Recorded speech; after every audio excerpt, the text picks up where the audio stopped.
Schools in Mesa will not be open in the new year. The district announcing that it is going to go remote learning for 2 weeks following winter break. So joining us right now to talk about that decision is Superintendent Andy Forlis.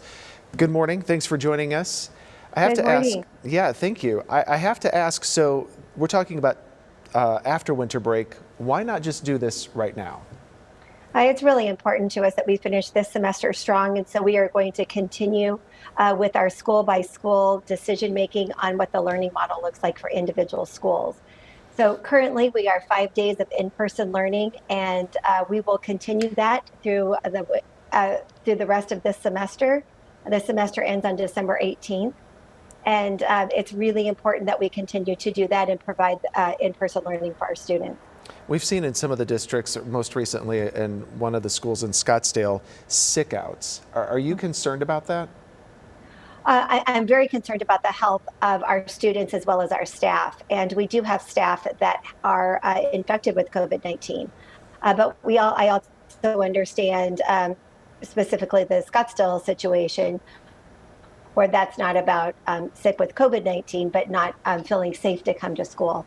Our schools, we are working really hard to make sure that our schools are adequately staffed, and we have not seen any indication of a sick out.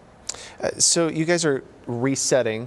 What are you doing when you guys are doing this remote learning over those 2 weeks to make sure that the students and staff are safe when they do come back? Well, we have made a commitment to using metrics to open up our schools and then also to study how the virus is behaving classroom by classroom, school by school. And so when when we will be closed for our winter break, which is 2 weeks, we will not have any school level data. So it's really important that we capture that school level data so we can continue to make school by school decisions.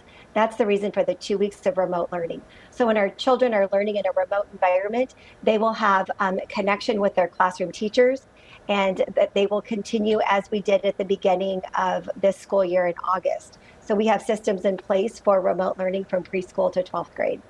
Governor Doug Ducey said that he's going to prioritize teachers in getting this vaccine. How do you plan to handle a teacher who comes and says, you know what, I don't want to take this vaccine? Because there's a lot of folks that are very concerned about how fast it was developed. They're a little skeptical about it. They don't want to take it. You know, I think it's important in the messaging around when the governor is talking about vaccines for teachers. I think the vaccine needs to be for public educators. We have those working in public education that are on the front lines every single day, and that's lots of our employee groups.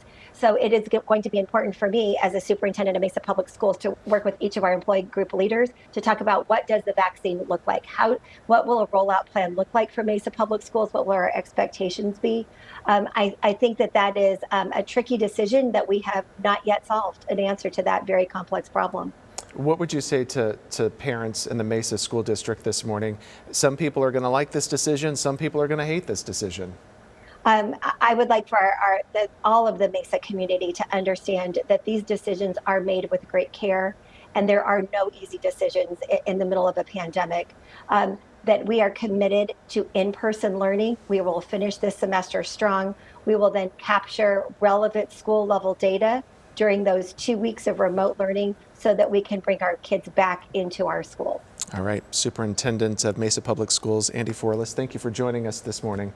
Great information. Thank you, Justin. I appreciate the time. Bye-bye. Absolutely.